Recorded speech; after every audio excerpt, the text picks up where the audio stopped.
오박사의 공연예술 이야기 150회입니다.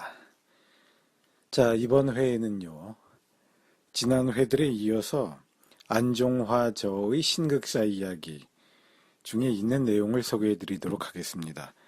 제가 가지고 있는 버전에 의하면 145페이지에서 155페이지까지에 이르는 부분인데요. 초기 직후의 극계 형성이라는 제목으로 되어 있는 챕터 안의 선미단과 이화단, 그리고 당시 배우들의 기예와 예풍이라고 제목이 붙어있는 두 개의 섹션에 해당하는 내용입니다. 이 섹션들에서는 혁신단의 영향을 받아서 어떤 극단들이 새로 탄생되었는지, 그리고 그 극단들을 이루던 사람들은 어떤 배경을 가지고 있었는지, 어떠한 사람들인지에 대해서 설명이 되고 있습니다. 이번 기회를 통해서 다시 접해보니까 이 안종화저의 신극사 이야기는 어마어마한 정보들을 담고 있는 책이네요. 전공자로서는 꼭 한번 읽어봐야 할 책이고, 왜 이 책을 읽는 것을 제가 학생들에게 과제로 부과하지 않았던가 하는 후회가 되는 정도입니다. 또 이 부분의 내용을 통해서는 재미있는 정보가 유추됩니다.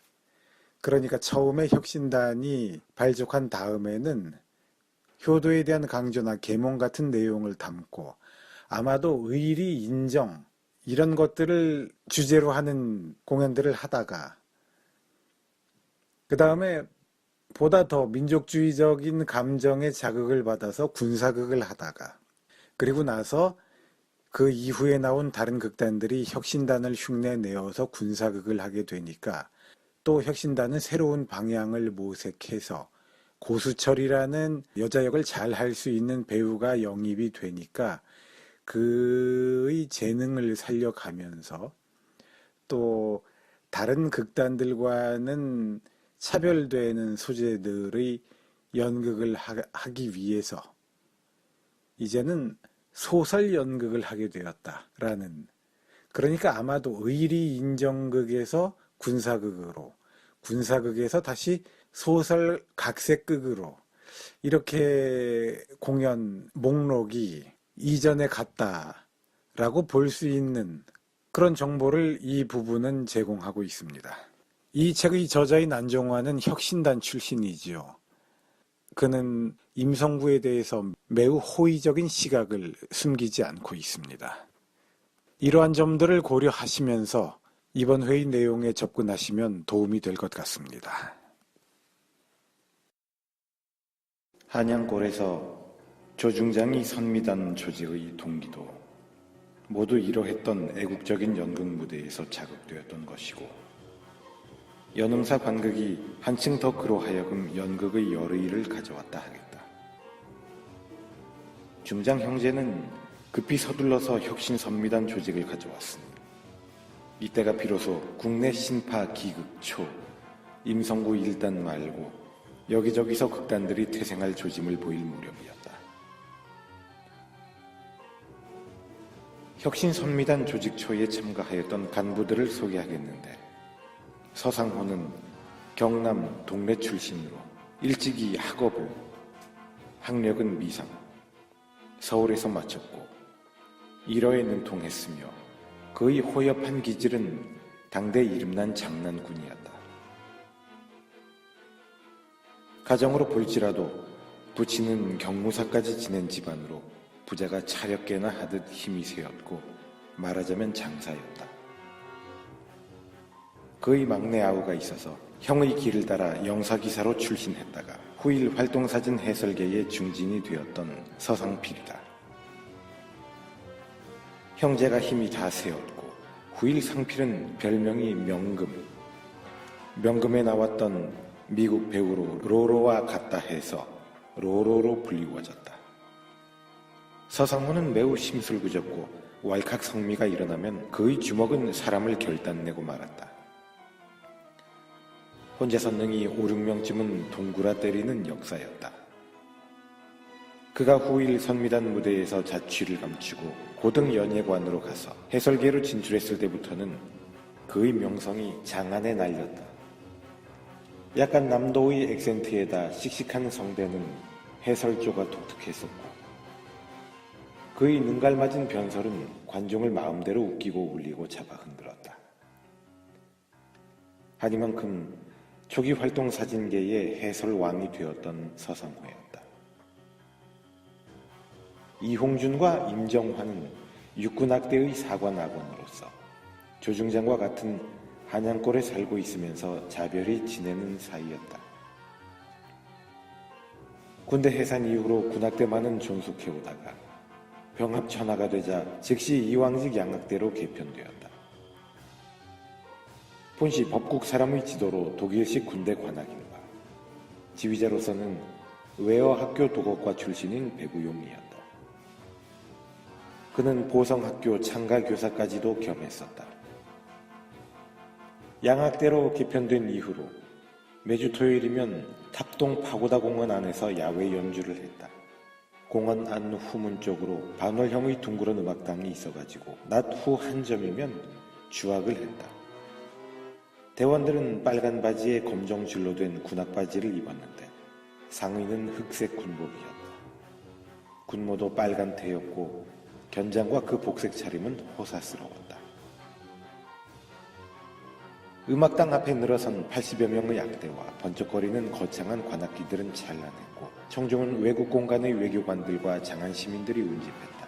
행진곡으로부터 원무곡으로 이렇게 배구용 지휘로 주악되었다. 키가 작달막하고 선비답게 생긴 배구용이 중앙 단상에 올라서서 콘닥터 하는 맵시와 까만 지휘봉은 그 자태와 더불어 춤같이 보였다. 외국 인사들은 한 곡목씩 필할 때마다 환호와 갈채를 보냈다. 1월 무렵에 조중장은 선미단 조직의 기어이 이홍준과 임정화를 이끌어 넣었던 것이다.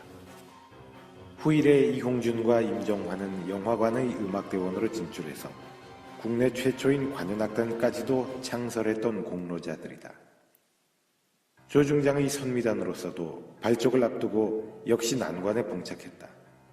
그것은 자금 문제가 아니었고 인원 구성 조건이었다. 우선 이상에서 소개한 6, 7명의 간부급은 모아졌지만 무대의 한 예제를 연출하자면 적어도 갑절의 인원은 있어야 한다. 현재 모인 간부급이라고 했자 그들도 연극에 진출이고 보니 이미 앞장을 선 혁신단과 같은 강적의 무대를 대항하고 보잘 것 같으며 예제도 예제려니와 첫째, 무대 경력자가 있어야 할 것이었다. 함으로 비밀리에 사람을 놓아 혁신단원 몇 명을 이끌어 볼 양으로 그야말로 지하공작을 했다. 여기에 혁신단은 철옹성 같은 결속이었다. 아무리 돈의 힘으로 흔들어 보았으나 그 아성은 무너질 리 없었다. 또 혁신단 대표인 임성구로서도 그렇게 허술한 머리가 아니었다. 벌써 한양골에서의 중장의 움직임은 알았고 또 선미단이 조직된다는 소식을 받았을 적부터 이미 그의 머리는 앞장을 섰었다. 필연코 혁신단원을 꼬이는 사태가 오리라는 것을 예측하지 못할 그가 아니었다. 함으로 얕고 재빠른 성군은 일호의 틈새를 주지 않고 방비를 해놓았다. 성군은 만일의 방비책을 의논할 때도 창렬과 더불어 했다. 그리고 성군은 이빠른 말을 했다. 만약에 중장이 정식으로 나에게 응원을 청해올 것 같으면 힘껏 받쳐주겠소. 하지만 암암리에 사내답지 못한 수단으로 단원을 꼬이려 하면 내 의지가 용서치 않아. 나도 혁신단 시발초에 겪어본 바 있으므로 잘 동정은 하지. 창렬은 짐짓 성구의 심중을 건드려 보았다. 연극단체가 자꾸 생기는 것이 좋지 않고? 나는 앞으로도 극단들이 나올 줄 아는데 도와주는 것도 무방하지. 허허, 이럴 말인가. 우리들의 연극 목적은 그리 되길 바라지. 많은 단체가 생겨가지고 연극의 길을 개척해야 할 것이요. 그러니까 적당한 교섭으로 들어오면 피차에 도울 수가 있는 동지가 될 거요. 장렬히 알아듣겠소. 이렇게 나오는 성구이고 보니 창렬을 위시해서 간부급은 여한한 유인책이 들어오더라도 눈 하나 깜짝 안 할 것으로 굳게 방비되었다. 과연 선미단 조중장으로서는 어찌하는 도리가 없었다. 선미단 시발을 앞두고 이것이 애로였다. 그래도 스스로 자기의 학문이 있다는 지식을 사랑하는 중장이고 보니 성구 앞에 가서 응원을 간청하기는 싫었다. 혁신단에는 우직한 순환이 있는가 하면 선미단에는 동래 출신인 상호가 있다. 그의 성격도 어지간히 순한에 가까운 괄괄이다. 여보시오 조형, 임성구란 사람이 아니면 연극 못해? 그걸 뭐 그러는 거야? 임성구라는 사람은 본래 일본 애들 극장에서 다 어쩌고 저쩌고 하던 친구인데 별게 아니야. 단원을 구합시다. 중장은 그 말에 웃었다. 그러나 이 쾌한의 수작도 일리가 있었으나 비교적 제2성구답게 개막을 앞두고 뻐기는 사람이다. 그러나 당시는 혁신단 무대에 한 번 내지 두어 번 무대에 등장해보고 미끄러진 신인들이 많았다. 연줄은 닿아서 그러한 급의 인물이 모이었다. 말하자면 엑스트 자격으로 한때 무대를 밟았던 신인들이라 하겠다. 선미단은 재봉춘과 의형 사례의 두 가지 예제를 들고 장안사 개막을 서두를 무렵에 또 하나의 극단 소식이 들려왔다. 이화단이 조직된다는 소식이었다. 성구보다도 중장이 놀랐다. 이화단은 이종국이 조직하는 극단이다. 모두 이러한 극단 속출의 소식을 받은 성구로서는 극히 기쁨을 금할 길 없었다. 그것은 성구로서 이 나라 이 땅에서 먼저 연극에 눈뜬, 말하자면 앞장선 연극인의 쾌감이었다. 확실히 자기의 혁신단 무대로 해서 자극된 것만은 사실이로구나 하고 느낄 적엔 젊은이다운 의기가 치밀었다. 앞으로도 얼마든지 극단이 국내에서 일어날 수 있는 징조, 혁신단 연극이 있은 연후로 연극운동의 필요를 느낀다는 그 자체가 벌써 극계가 형성하려는 조짐이요, 또한 신연극의 관객이 눈뜬 이유가 아니겠는가. 성구는 여러 극단들의 출연을 보자말자 즉시 혁신단 광고에, 아니 깃발에까지도 신파원조 혁신단이라 내갈겼다. 이에서 겸손하는 심장은 아니다. 신파원조란 자칭을 몇 사람이 반대했건만도 그는 고집했다. 왜 앞장선 걸음을 결손한단 말이야? 낡은 수작들 하지 말라. 무엇이 두려워서 겸손할 까닭이 있나? 앞으로 국내에서 연극을 하고자 하는 사람이라면 나와 의논하라. 이만큼 성구는 위선을 꾸미지 않고 강직을 떳떳이 보이었다. 그러면 또 선미단의 뒤를 이어나온 이화단에 집결한 젊은 연극인들이란 어떠한 층에 속한 청년들이었나. 연달아 나온 극단이었지만 이미 무대의 경력을 가진 우정식을 필두로 이원규, 이은일, 이석구 등이 있었다. 우정식은 영화 해설자이다. 활동사진 변사로서 제일 앞장섰던 그 길의 선배이다. 서상호보다도 먼저 이었다. 동대문 안 전기회사 창고 안 광무대 시절에 단편 필름을 공개할 때부터 설명자의 직을 가졌었다. 그러니까 연극 무대의 경력자라는 이보다는 해설로서 관중 앞에 박업한 사람이다. 그의 집안은 일찍이 대궐에 사진하던 무변의 자제였다. 소년시대부터 약간의 여유 있는 가정 형편은 그로 하여금 방탕과 난봉의 길로 나서게 하였다. 유순하고 착한 성격의 젊은이였던 만큼 한층 더 그 길로 빠지기 쉬웠던 인물이다. 그가 광무대에 오르는 협률사 애기 여창들에게 끌리어 자주 드나들었던 것이 발미로 광무대 경영주인 박승필과도 친면을 갖게 되었다. 여기에서 발탁된 길이었다. 이화단의 초대 간부로서 우정식의 존재란 것도 먼저 활동사진 해설자로서의 시발했던 약간의 경력이 그를 한몫 놓았다. 그러나 당시 그의 출발초 시절의 활동사진이랬자 간혹 단편 필름의 풍경화이었던 관계로 해설 경력이란 것도 그 정도에 불과하였다.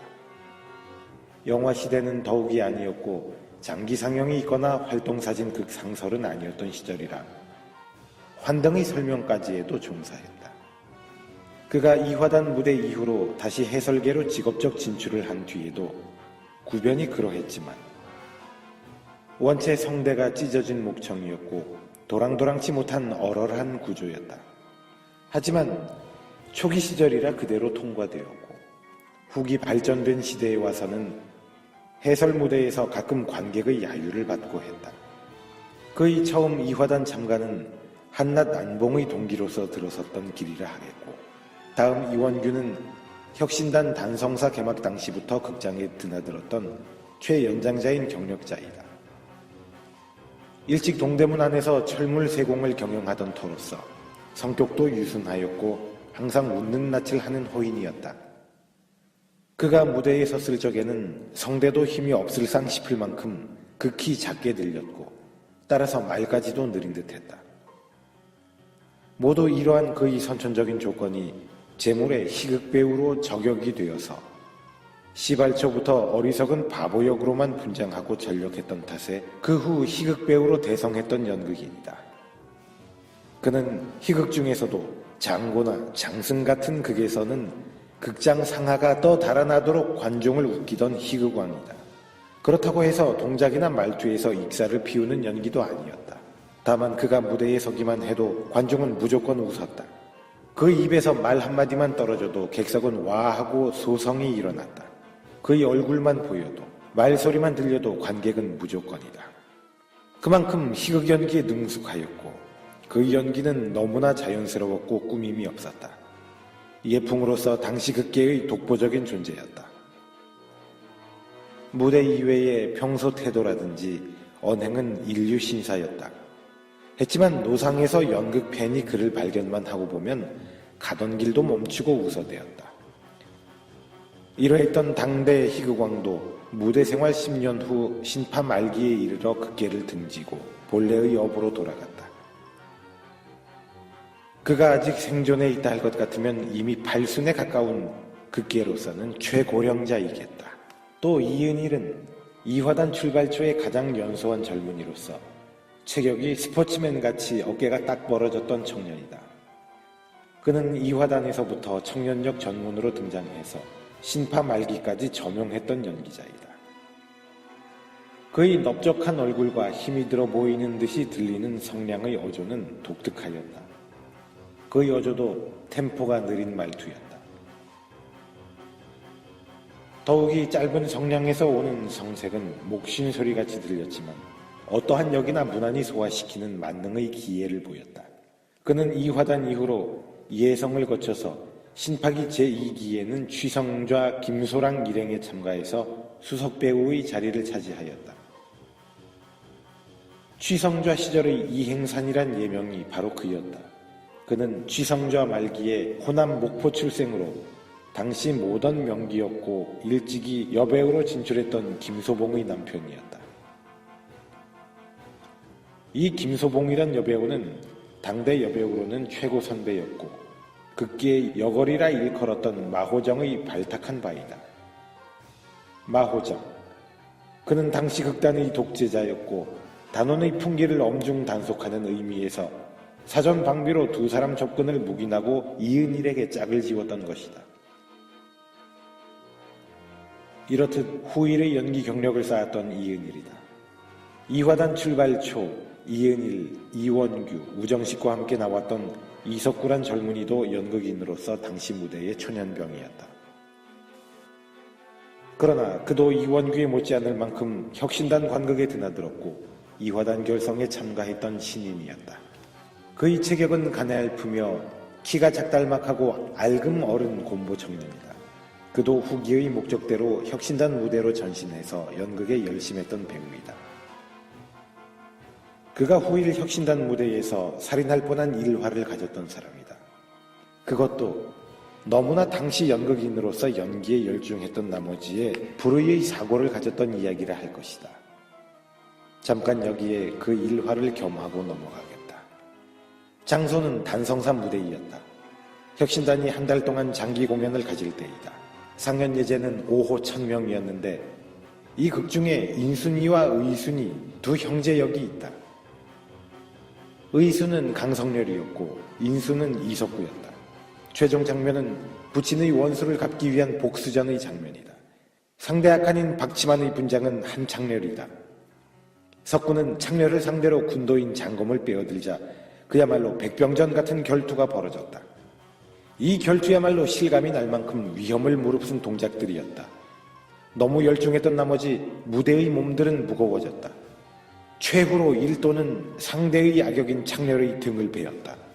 창렬은 비명과 더불어 한 팔로 등을 움켜잡고 고개를 젖기어 동작을 가질 순간에 재차 이도는 그의 면전에 떨어졌다. 아차할 이 순간 석구의 한 발걸음은 가쁜 숨결과 함께 빗땅 미끄러지자 칼 두 개는 앞불싸 떨어졌다. 실제로 살인할 뻔한 사고가 발생되었다. 창렬이 쓰러진 뒤로도 아직 연극은 5분 이상 더 진행되어야 한다. 창렬의 입과 인중은 한 칼에 갈라졌고 너털거리는 입술에선 선혈이 용솟음쳤다. 그러나 창렬의 연기력은 끝까지 자기의 동작과 연기를 필한 후 막을 내렸다. 무대로 단원 전체는 와 몰려들며 창렬을 에워싸고 그를 부축했다. 병원으로! 병원으로! 라고 모두 소리치며 일대 소동의 법석이 일어났다. 이러한 사고를 관객석에선 전혀 몰랐다. 여기에 장본인인 석구는 몹시 놀랐기도 했으려니와 창렬을 부축한 채 어찌할 바를 몰랐다. 창렬은 선뜻 석구의 손을 꼭 잡고 왼편 손등으로 그의 등을 어루만지며 눈짓으로 안위시켰다. 그리고 무대에선 그 순간 소동치 않고 침착하게 연극을 무사히 필한 것만 대득하게 여기고 창렬은 고개를 끄덕였다. 그리고 이내 출혈이 심했고 통증을 일으켰으므로 화장실에 쓰러져 버렸다. 석구는 앞에 꿇어앉아 엉엉 울었다. 석구는 그께의 창렬보다 훨씬 후배이다. 창렬로서도 후배인 석구를 아끼는 마음에서 이 불의의 실수를 개념치 않고 한 달 동안을 무대에 오르지 못한 채 치료를 받았다. 그런 후로 창렬은 최후 무대까지 언챙이 아닌 언챙이의 흠집을 인중에 가졌던 터이다. 실로 생각하여 보면 모골이 송연할 만큼 마뜩했던 사고였다. 이 발미로 석구는 극계를 그만두었다. 이만한 실례의 하나로 볼지라도 당시 연극인들의 면모를 짐작할 수 있는 터이다. 모두 이러했던 후일에 연기사를 간직했던 당시 이화단의 신인들이라 하겠다. 이화단의 대표격인 이종국만 하여도 혁신단과 선미단을 대항해서 기극했던 터이다. 장안사 무대에 선미단의 뒤를 이어 오를 때까지 역시 선미단 조중장의 못지않을 만큼 사제를 기울였던 연극인이었고 또한 연극에 진출한 동기란 것도 혁신단 관극으로부터 받은 충동이었다. 장안사에서는 이내 선미단의 출발 개막을 보였고 즉시 뒤를 따라 이화단은 사민조장, 군인구투, 형제병사, 단장록 등의 예제를 가지고 개막했다.